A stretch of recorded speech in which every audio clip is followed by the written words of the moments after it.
வரலாறை துளைத்துவிட்ட ஒரு சந்ததியாக நாம், சரித்திரத்தை துளைத்துவிட்ட ஒரு சந்ததியாக நாம் காணப்படுகிறோம். இந்த நாட்களில் சரித்திரத்தை மாற்றி எழுதி கொண்டு இருக்கிறார்கள் அநேக இடங்களிலே. அவங்களுடைய மைண்ட் செட்டே பாருங்கள், மனுஷன் அப்பத்தினாலே மாத்திரமல்ல, ஆனால் எங்களுடைய தலைவன் அப்பம் கொடுக்க போகிறவனாக இருக்க வேண்டும். பழைய ஏற்பாட்டில் ஆபிரகாம் ஆசீர்வதிக்கப்பட்டார், ஆகவே நீயும் ஆசீர்வதிக்கப்படுவாய்.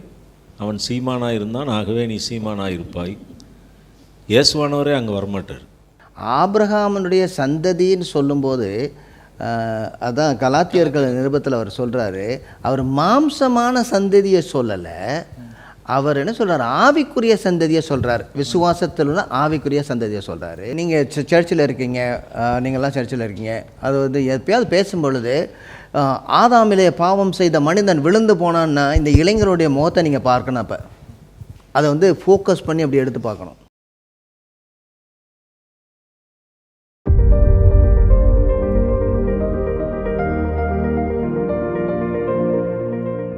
கிறிஸ்துவுக்குள் பிரியமானவர்களே, கர்த்தராகிய இயேசு கிறிஸ்து நாமத்திலே சால்வேஷன் டிவி நேயர்கள் அனைவரையும் வாழ்த்தி வரவேற்கிறோம்.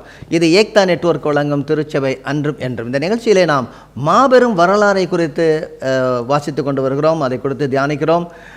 கடைசியாக போன நிகழ்ச்சியை முடிக்கும் பொழுது வரலாறை துளைத்துவிட்ட ஒரு சந்ததியாக நாம், சரித்திரத்தை துளைத்துவிட்ட ஒரு சந்ததியாக நாம் காணப்படுகிறோம். இந்த நாட்களில் சரித்திரத்தை மாற்றி எழுதி கொண்டு இருக்கிறார்கள் அநேக இடங்களிலே. தங்களுடைய இஷ்டத்தின்படி, தங்களுடைய அபிப்பிராயத்தையும் தங்களுடைய கொள்கையிலையும் கொண்டு வரும்படி. ஆனால் கர்த்தர் இந்த சரித்திரத்தினுடைய ஆசிரியராக இருக்கிறார். கிறிஸ்துவுக்கு முன், கிறிஸ்துவுக்கு பின் என்று சரித்திரத்தை இரண்டாக பிரித்தவர் சரித்திரத்தினுடைய நாயகர். என்ன சொல்றீங்க? கதாநாயகர். அவர் தான் படைப்பாளி, எல்லாமே அவர் தான். அவர் தான் தொடக்கமும் முடிவுமாக இருக்கிறவர். ஒருவராகவே நின்று எல்லாவற்றையும் செய்கிறார். என்ன, நீங்கள் இந்த ரோமர்கள் நிருபத்தில் அவர் கடைசியாக இயேசுவானவர் வைத்து கர்த்தரை கொடுத்து சொல்வது ஒருவராய் எல்லாவற்றையும் செய்கிறவர் சொல்கிறேன். ஏன் மக்கள் வந்து இந்த இயேசு யாருன்னு கேட்குறீங்க? மக்களுடைய நம்முடைய சபைகளிலே இந்த புரிதல் ஏன் இல்லை? மக்கள் ஏன் இந்த என்ன செய்கிறாங்க, இந்த காஃபிடீரியா மைண்ட் செட், அதாவது எனக்கு இது பிடிக்கும், இது பிடிக்கும், இது பிடிக்காது, இது பிடிக்கும், இதெல்லாம் போட்டு எனக்கு கலப்படம் பண்ணி தாங்க அப்படின்னு பிள்ளைங்க கேட்குறதும், அல்லது நம்ம சகோதரர்கள் வந்து கேட்பாங்க, என்ன செய்யணும், எனக்கு கத்தரிக்காய் பிடிக்காது, காய்கறி பிடிக்காது, இந்த மாதிரி விலைக்கு வைக்கிறதும். அடுத்த சகோதரிகள், இந்த சாரியில் உள்ள பூவும் இந்த கலர்லேயும் இந்த பார்டர்லேயும் இல்லை, இதெல்லாம் போட்டு அவங்க செய்யணும். இப்படி உள்ள ஒரு நிலைமையில் நம்ம இருக்கிறோம். என்ன இருக்குது, எப்படி ஒழுங்காக இருக்குதுன்னு நம்ம பார்க்கறது கிடையாது. எல்லாமே நம்ம செலக்ட் பண்ணிக்கிறோம், வி செலக்ட். இயேசுவானவர் கேட்குறாரு, நான் யார் என்று மக்கள் சொல்கிறார்கள். இந்த கேள்விக்கு அவங்க என்னெல்லாம் பார்த்துருப்பாங்க? நீங்கள் ஏதோ சொல்லிட்டு வந்தீங்க, என்ன சொல்லுவீங்க? அதாவது நம்மளுடைய சபைகளில் அல்லது நம்முடைய சுவிசேஷத்துலேயே நம்ம மக்களிடத்தில் சொல்கிற காரியம், நானும் அப்படி தான். நான் என்னோடய பிரசங்கத்துலேயும் சுவிசேஷ பிரசங்கத்துலேயும் இப்போ தான் நான் யோசிக்கிறேன், நம்ம இப்போ இதே மாறணும் அப்படின்னு சொல்லி. We speak about you. உங்களுக்கு சமாதானம், உங்களுக்கு நன்மை, உங்களுக்குன்னு சொல்லி அவங்கள தான் நம்ம ஃபோக்கஸ் பண்ணி ஒருத்தர் இன்ட்ரோடியூஸ் பண்ணி பக்கத்தில் போய் உனக்குன்னு தான் சொல்லுவோம். ஆமாம், உங்களுக்கு உங்களுக்குன்னு சொல்ல, உனக்கு நீ தெரிந்து கொள். அதனால இதுக்கெல்லாம் காரணம் பிகாஸ் we are failed. நம்மளால முடியாது. There is one person who can help. நமக்கு வந்து உதவி செய்ய ஒருவர் உண்டு, ஒருவர் உண்டு. இந்த காரியங்களை மாற்றுவதற்கு ஒருவர் உண்டு, பாவத்தை நீக்குவதற்கு ஒருவர் உண்டு, உன் சமாதான குலைச்சலை மாற்றுவதற்கு ஒருவர் உண்டு. அந்த ஒருவரை குறித்து அதிகமாக ஃபோக்கஸ் பண்ணி, அந்த ஒருவர் யார், இந்த ஒருவர்னு பேசுகிறாங்களே, இந்த யார், இந்த நபர் யார் அப்படிங்கிறதான ஒரு கியூரியாசிட்டி சர்ச்சுக்கு உண்டாகணும், இல்லை பொதுமக்களுக்கே உண்டாகணும். சுவிசேஷம் பேசும்போது உண்டாகணும், அது யார், ஹூ இஸ் திஸ் ஜீசஸ். அந்த ஒரு காரியம் அது சபைகள்லையும் அதுதான் பேசணும். மக்களுக்கு அந்த ஒருவர் யாருங்கிறது எதை பற்றி நம்ம அதிகமாக சொல்லியிருக்கிறோம். ஏன்னா இந்த சுவிசேஷங்கிற பாடம் வந்து நம்ம எடுக்கும் பொழுது இதுதான் பார்த்தோம். அந்த ஒருவர் யாருன்னு அதிகமாக மக்களுக்கு இந்த நாட்களிலே என்ன, ரொம்ப ஒரு பக்கத்தை மட்டும் ரொம்ப அதிகமாக பேசி இன்னொரு பக்கத்தை நம்ம பேசாமல் இருந்திருக்கோம். சுகம் கொடுக்கிறவர். அந்த ஒரு பக்கம் வந்து 5 அப்பம் 2 மீனை ஆசீர்வதித்து 5000 பேருக்கு கொடுத்தார், ஆகவே உன் பசியை தீர்ப்பார். அவங்க தான் பிடிச்சி அவரை ராஜாவாக்க கொண்டு போகிறாங்க. அதே மாதிரி அவர் சுகம் கொடுப்பார். அவங்களுடைய மைண்ட் செட்டே பாருங்கள், மனுஷன் அப்பத்தினாலே மாத்திரமல்ல, ஆனால் எங்களுடைய தலைவன் அப்பம் கொடுக்க போகிறவனாக இருக்க வேண்டும். இயேசுவானவர் சொல்கிறாரு, ஒரு அப்பம் கொடுத்துட்டு அவர் தான் ராஜா. சபைக்கு வரும்போதே நான் வஸ்திரத்தை தொடலாமா, நான் சுகம் கிடைக்குமா? சுகம் கிடைக்குமா? அது ஆல்மோஸ்ட்டு சபை என்பது ஒரு கிளினிக் மாதிரி ஆயிடுது. கிளினிக் மாதிரி ஆயிடுச்சு. இதில் பெரிய கிளினிக்கு, சின்ன கிளினிக்கு. உனக்கு ஆறுதல் அளிப்பார் உண்டு, இதெல்லாம் இல்லைன்னு சொல்லல, இதெல்லாம் உண்டு. ஆனால் இதை மிகைப்படுத்தி அதை மாத்திரமே சொன்னா தான் கூட்டம் நிற்கும் அப்படிங்கிற ஒரு கான்செப்ட் இருக்குல்ல. உன் கடனை தீர்ப்பார், உன் கடனை தீர்ப்பார். அதான் நீ உன் இன்னைக்கு உங்களுடையது அப்படின்றதான ஒரு இதை பார்த்தேன், சுகர் ஒழிப்பு மாநாடு, சுகர் ஒழிப்பு விடுதலை முகாம், சுகர்ல இருந்து விடுதலை. அது எழுதிக்க எப்படியெல்லாம் யோசிக்கிறாங்க அப்படின்னு. அதாவது சபைகளில் ஏன் இந்த இயேசுவானவர் யார் என்று ஒட்டுமொத்தமாக தெரிந்து கொள்ள வரவில்லை. எனவே தான் நம்ம அந்த முந்தைய ஏற்பாட்டிலேருந்து போக முடியலை அவங்கள்ட்ட. முந்தைய ஏற்பாடு போனாலே மக்கள் என்ன சொல்கிறாங்க, இன்னும் சில பேர் ரொம்ப அதிகமாக சொல்கிறாங்க, பழைய ஏற்பாடை நம்ம படிக்கக்கூடாதுங்க, அதெல்லாம் முடிச்சிட்டார் ஆண்டவர் அப்படின்றாங்க. அதெல்லாம் முடிச்சிட்டார், பழைய ஏற்பாடை நீங்கள் படிக்க வேண்டியதில்லை. இன்னும் நிறைய பேர் இதெல்லாம் தான் சொல்கிறாங்க, உங்களுடைய பழைய வாழ்க்கையை குறித்து நீங்கள் யோசிக்கவே வேண்டாம், நீங்கள் அதுக்காக நீங்கள் ஆண்டவர் இது பண்ணுறதுக்காக சோத்திரம் பண்ண வேண்டாம், ஏன்னா ஆண்டவர் 2000 வருஷத்துக்கு முன்னாடியே செஞ்சுட்டாரு. நீங்கள் அதெல்லாம் பேசாதீங்க, விட்டுருங்க. முன்னானவைகளை பின்னானவைகளை மறந்து முன்னானவைகளுக்கு நீங்கள் போங்க. முன்னாடி எப்படி நீங்கள் இருந்தீங்க, எப்படி ஆண்டவர் உங்களை கொண்டு வந்தார், நீங்கள் ஒவ்வொரு நாளும் ஆண்டவருடைய கிருபையை நீங்கள் பார்க்கணும்னா எங்கேருந்து உங்களை ஆண்டவர் தூக்கிட்டு வந்தாருன்னு நீங்கள் நினைக்கலன்னா நீங்கள் இன்றைக்கி இங்கே இருக்கிறதனுடைய அர்த்தமே நமக்கு புரியாது. ஏன் இங்கே கொண்டு வந்திருக்கிறாருன்னு சொல்லி நம்ம கேட்கணும். அங்கே இருந்த ஆளை, அப்படி இருந்த ஆளை இப்படி கொண்டு வந்திருக்காரு அப்படின்னு சொல்லி கேட்க வேண்டியது இருக்குது. தோண்டப்பட்ட துறவு, நம்ம தோண்டப்பட்ட துறவு, வெட்டி எடுக்கப்பட்ட அந்த இடத்துலேருந்து நம்ம போக வேண்டியது இருக்குது. இந்த ஒரு மைண்ட் செட், அதாவது யூதர்களுக்கு தான் இப்படி அறிவிக்கப்பட்டது அப்படின்ற மைண்ட் செட்டு நிறைய பேருக்கு இதுவே நம்ம பின்னாடி போகாமல் இருக்கிறதுக்கு இதுவாக இருக்குது. ஆனால் கலாத்திய சபை ஆசியா மைனர்ல புறஜாதிகளின் சபை. ஆனா விருத்த சேதனத்தினால தான் நீங்க ரட்சிக்கப்படுவீங்கன்னு சொல்லும்போது பவுல் அவங்களுக்கு எதை வச்சு எக்ஸ்பிளைன் பண்றாருன்னா ஆபிரகாம்ல இருந்து தான் சொல்றாரு.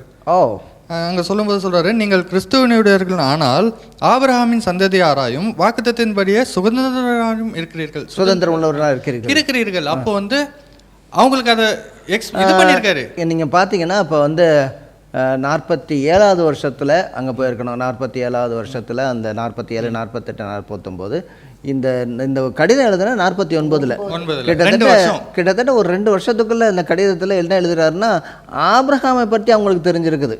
சுதந்திரவாளினா என்ன, சுதந்திரம் நியாயப்பிரமாணம் என்ன, விடுதலை என்றால் என்ன, அடுத்த விருத்த சேதனம் பண்ணலாமா பண்ணக்கூடாதா, ஏன் பண்ணக்கூடாது அப்படிங்கிற இதெல்லாம் அவங்க சொல்லியிருக்கிறாங்க. எல்லாமே தெரிஞ்சிருக்காங்க. அங்கிருந்து தான் ஃபுல்லாவே அவங்களுக்கு எக்ஸ்பிளைன் பண்றாரு. இப்படி எழுதி இருக்கிறது, ஆபிரகாமுக்கு 2 குமாரர்கள் இருந்தார்கள் என்று எழுதி இருக்கிறது.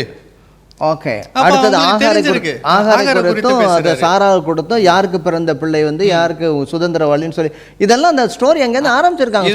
என்னன்னா யூதர்களுக்கு அவங்க இதை ஓப்பனிங் பாயிண்டா வச்சிருந்தாங்க சுவிசேஷம் சொல்றதுக்கு. புறஜாதிகளுக்கு இது ஓப்பனிங் பாயிண்டா இல்லை, ஆனா அதை அவங்க அவாய்ட் பண்ணல. ஆமா, நிறைவேறுதலா இருந்திருக்குது. அவங்களுக்கு ஃபர்ஸ்ட் சுவிசேஷத்தை சொல்றாங்க, இது எதனுடைய நிறைவேறுதலா இருக்குன்னு பின்னாடி உபதேசத்துல அதை இது பண்றாங்க. அதனால அவங்க பெரேயா சபையை குறித்து பார்க்குறோம், அவங்க காரியங்கள் இப்படி இருக்கிறதா என்று மனோவஞ்சையை ஆராய்ந்து பார்த்தார்கள். அப்போ அவங்க கிட்ட இருந்தது பழைய ஏற்பாடு, முந்தைய ஏற்பாடு மட்டும்தான். அப்போ அதை சொல்லியிருந்ததால தான் வேதத்தை எடுத்து பார்த்துருக்காங்க அவங்க. அப்போ அங்கே இருந்தவங்க நிறைய பேர் கனம் பொருந்திய ஸ்திரீகள், கிரேக்கர்கள், இவங்கெல்லாம் நிறைய பேர் இருந்திருக்காங்க. லிதியாவுடைய இருதயத்தை திறந்தது, அவ இருதயத்தை திறந்ததுன்னா இதுதான் நடந்திருக்கணும். என்ன நடந்திருக்கணும், இந்த இயேசு தான் கிறிஸ்து அப்படின்னு சொல்லி அவங்களுக்கு தெரிஞ்சிருக்கணும். இந்த காரியம் இப்படி இருக்கிறதா என்று அப்போ பவுல் கண்டிப்பா அவங்களுக்கு இதை தான் இது பண்ணிருக்கணும். ஏன்னா அப்போ அவங்க கிட்ட நியூ டெஸ்டமெண்ட் கிடையாது. ஆமா, லெட்டர்ஸ் 1-2 லெட்டர்ஸ் இருக்கு. ஆனா இது வரும்போது தான் ஒருவேளை கலாத்தியருக்கு நிருபம் மட்டும் தான் இருக்கும். ஆனா காரியம் இப்படி இருக்கிறதா என்று அப்படியே அவங்க முந்தைய ஏற்பாதை தான் படிச்சிருக்காங்க. அப்ப அவர் அதை தான் அவங்களுக்கு உபதேசிச்சிருக்காங்க. ஆமா, அதாவது இயேசுவானவரும் சரி அப்போஸ்தலர்களும் எடுத்து இந்த வேத வாக்கியங்கள் சொல்லும்போது முந்தைய ஏற்பாடு தான். வேத வாக்கியங்களில் இப்படியாக இந்த பவுலடியாரை குறித்து பேதுருவானவர் சொல்லும் பொழுது 2 பேதுரு அதனுடைய 3வது அதிகாரத்தில் அவன் சொல்லுவதெல்லாம் கடினமாக இருக்கிறது, எழுத்துக்களை இப்படி எழுதிக்கிறான் அப்படின்னு சொல்லிட்டு சொல்லாங்க.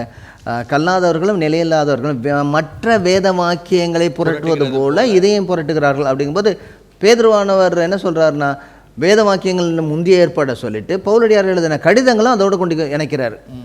அப்போ நிச்சயமாக அவங்களுக்கு ஆரம்பத்தில் சுவிசேஷத்தில் இதை கொண்டு வராவிட்டாலும் போதனையில் இதை செஞ்சுருப்பாங்க. எப்படி இயேசுவானவர் வந்தார், எதற்காக வந்தார், அவர் யார். ஆதி அப்போஸ்தலர்கள், அடுத்ததாக அதில் இருந்த ஊழியக்காரர்கள், அதோடு கூட மற்ற ஊழியக்காரர்கள், மூப்பர்கள், போதிக்கக்கூடிய மூப்பர்கள், ஏன் சபையில் உள்ள ஒவ்வொருவருக்கும் தெளிவாக தெரிந்திருந்தது என்னவென்றால், இந்த முந்தைய ஏற்பாட்டிலே சொல்லப்பட்ட அந்த கிறிஸ்து தான் இயேசு. அவர் பாடுபடவும் உயிர்த்தெழுந்திருக்கவும் அவருடைய நாமத்தினாலே பாவ மன்னிப்பும் அப்படிங்கிறது ரொம்ப தெளிவாக அவர்களுக்கு அறிவிக்கப்பட்டிருக்கிறது. இந்த ஊழியத்தை தான் அவங்க செஞ்சுருக்கிறாங்க. இதுதான் போதனையாகவே இருந்திருக்குது. அதே பழைய ஏற்பாடை பற்றி பேசும்போது, பழைய ஏற்பாட்டில் ஆபிரகாம் ஆசீர்வதிக்கப்பட்டார், ஆகவே நீயும் ஆசீர்வதிக்கப்படுவாய். அவன் சீமானாக இருந்தான், ஆகவே நீ சீமானாக இருப்பாய். இயேசுவானவரே அங்கே வரமாட்டார். ஆனால் இயேசுவானவர் எப்போ வருவார்னா, கிறிஸ்து இயேசு நமக்கு பாடுபட்டு சாபத்தை எடுத்து விட்டார், ஆகவே ஆபிரகாம் ஆசீர்வதிக்கப்பட்டது போல நீயும் ஆசீர்வதிக்கப்படுவாய்.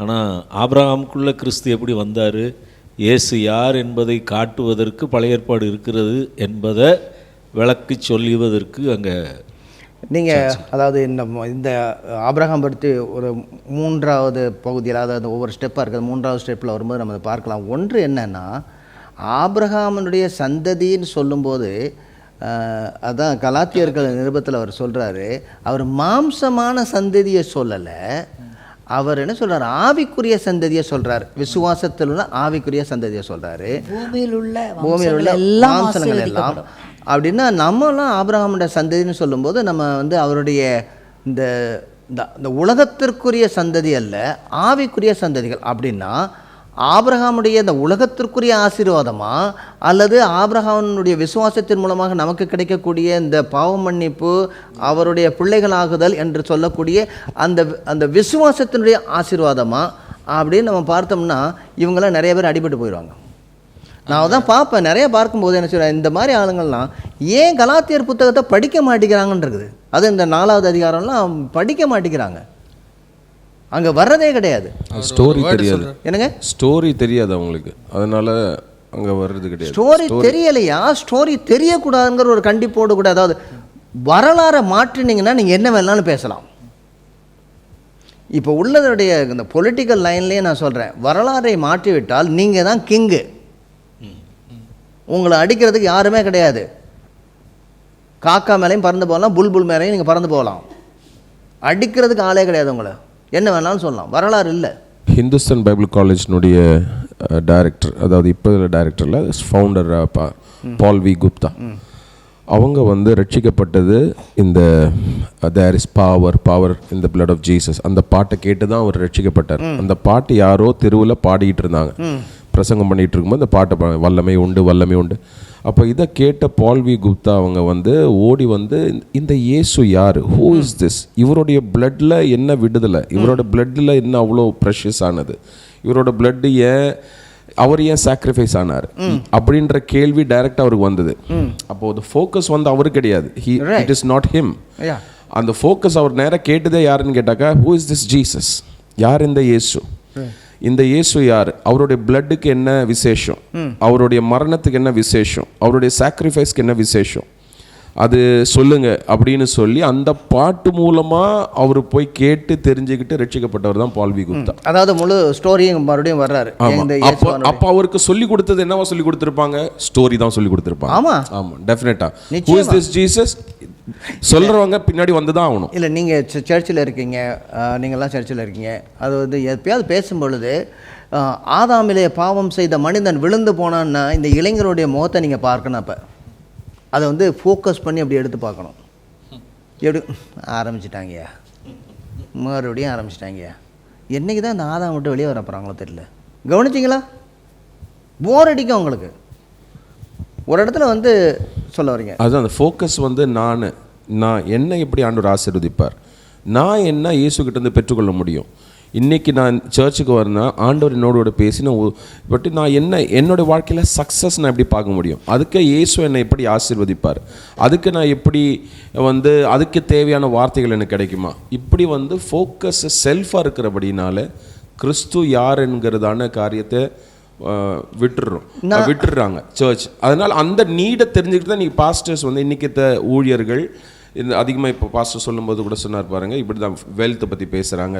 தட் இஸ் ட்ரூ, அது வந்து நிறைய இன்றைக்கி இருக்குது. ஏன்னா அவங்களுக்கு தெரியுது ஆடியன்ஸினுடைய ஹார்ட் பீட் இதாக தான் இருக்குது, அவங்க எப்படி வந்து அவங்க ஆறுதல் அடைவாங்க, எப்படி அவங்களுக்கு கிடைக்கும் அப்படின்றதுனால. ஸோ ஏசு உங்களை ஆசீர்வதிப்பார், உங்களை நடத்துவார், உங்களை இது பண்ணுவார் அப்படின்னு சொல்லி. But who is this Jesus, he is the one அப்படின்றத ஒரு கேள்வி.